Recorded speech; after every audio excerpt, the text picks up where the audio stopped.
साथ साथ हमें यह भी ध्यान देना है कि जो आयनिक यौगिक बनते हैं वो कौन कौन से प्रमुख भौतिक गुणों को रखते हैं।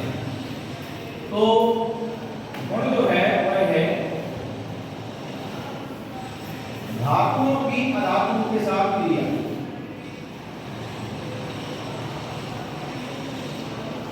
धातुओं की अधातुओं के साथ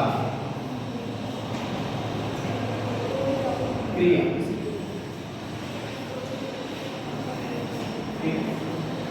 तो धातु अधातु के साथ क्रिया करके किस प्रकार से आयनिक यौगिक बनाते हैं, आइए एक उदाहरण देखें। देखिए Ka, ये क्या का प्रतीक है बताइए जल्दी। क्या है? सोडियम। और Cl ये क्या का प्रतीक है? बोलिए भैया। क्लोरीन। क्या है? तो इसमें सोडियम जो है, ये सोडियम जो है ये क्या है? धातु है। और क्लोरीन क्या है? अधातु। ठीक है। अब ये आयनिक यौगिक कैसे बनाते हैं?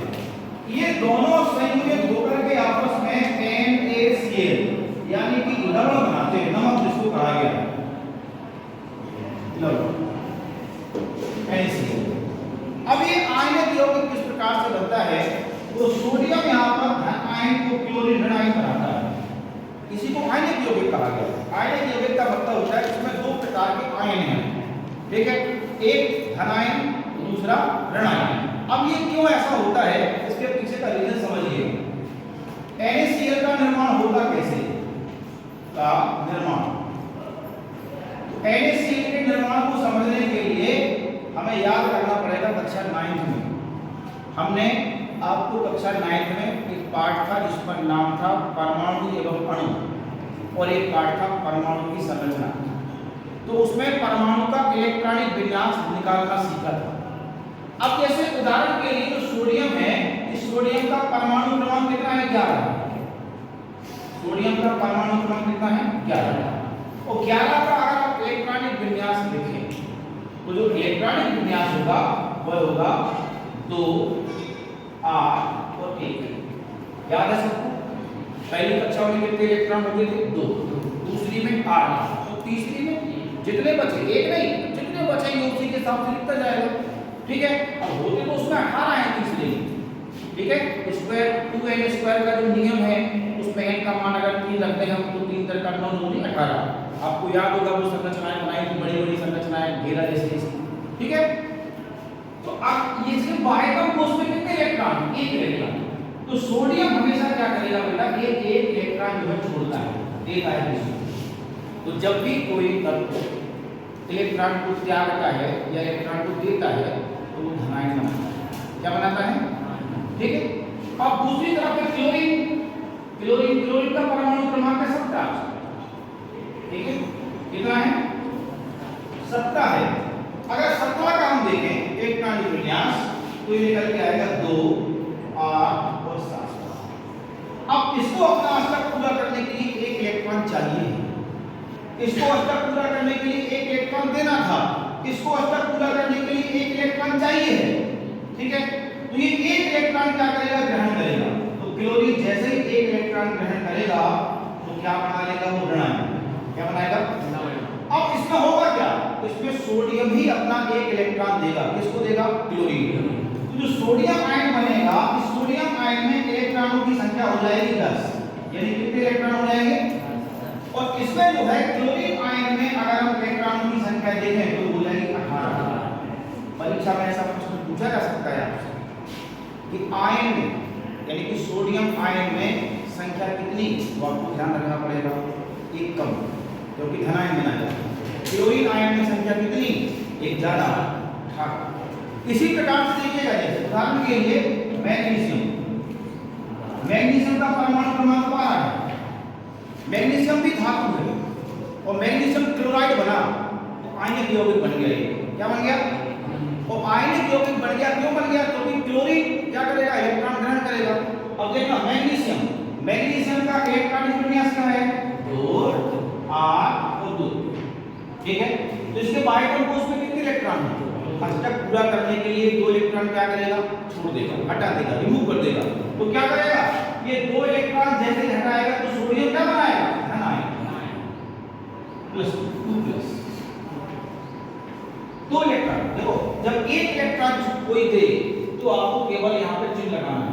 एक से ज्यादा दे तो फिर वहां उसकी संख्या लिखना है। ध्यान में आ गई बात? एक से ज्यादा तो संख्या को लिखना है। क्लियर? तो ऐसे क्लोरीन, अब क्लोरीन के बारे में तो पढ़ के आए हैं, परमाणु क्रमांक कितना है? और मैग्नीशियम क्लोराइड का सूत्र MeCl2, मैग्नीशियम क्लोराइड। अब क्लोरीन को एक चाहिए तो मैग्नीशियम का इलेक्ट्रॉन क्लोरीन के एक को मिलेगा, एक इलेक्ट्रॉन के एक को मिलेगा, दोनों को एक मिलेंगे, तो उसके भी 8 पूरे हो जाएंगे। तो इस प्रकार से जो है क्या बनता है, ये आयनिक यौगिक बनता है। क्या बनता है बेटा? आयनिक यौगिक, आयनिक यौगिक। तो ये जो है धातु और अधातु क्रिया करके क्या बनाते हैं? आयनिक यौगिक। NaCl कोई पूछे क्या है? आयनिक यौगिक। मैग्नीशियम क्लोराइड क्या है? आयनिक यौगिक। अब इन आयनिक यौगिकों के कुछ गुण होते हैं, ठीक है? तो कौन कौन से गुण होते हैं? हेडिंग डालिएगा, आयनिक यौगिकों के गुण, ठीक है? तो देखिए आयनिक यौगिक कौन कौन से गुण रखते हैं? आयनिक यौगिकों के गुण।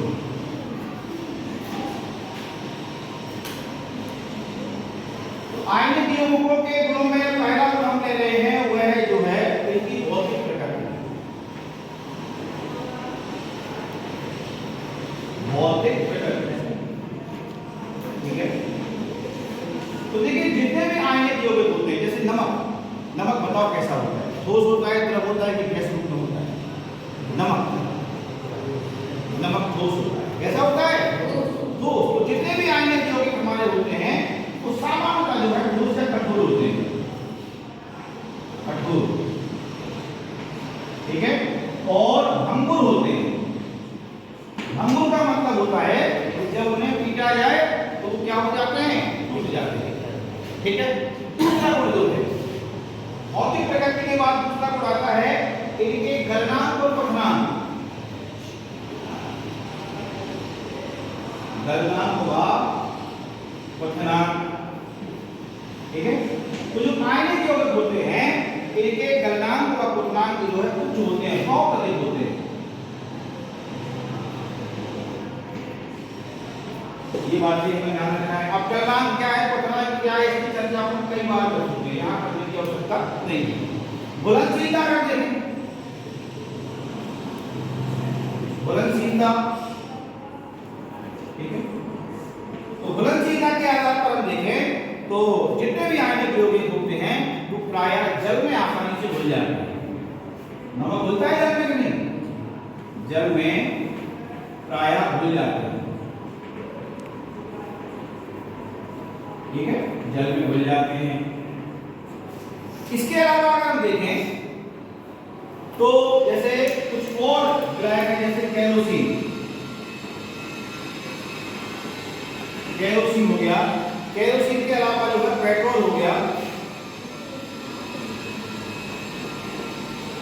इन सभी में ये अवयव होते हैं, यानी घुलते नहीं हैं।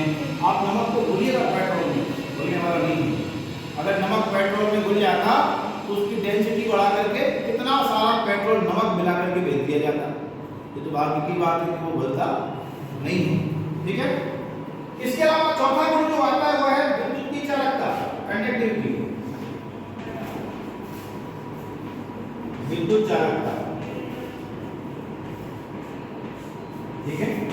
तो आयनिक यौगिक जो होते हैं, क्योंकि इसमें आयन से ही बना है ये आयनिक यौगिक विद्युत के चालक होते हैं। विद्युत के क्या होते हैं? चालक होते हैं, विद्युत के चालक होते हैं। इसका भी आप प्रयोग कर सकते हैं। एक आसूत जल लेना एक ग्लास में, मिनरल वाटर वगैरह जो आता है आजकल आपने देखा होगा 4 बल्ब आता है, नहीं आता है? तो इसमें आप क्या करना है, एक गिलास में क्या देना, पानी भर देना मिनरल वाटर वाला, ठीक है?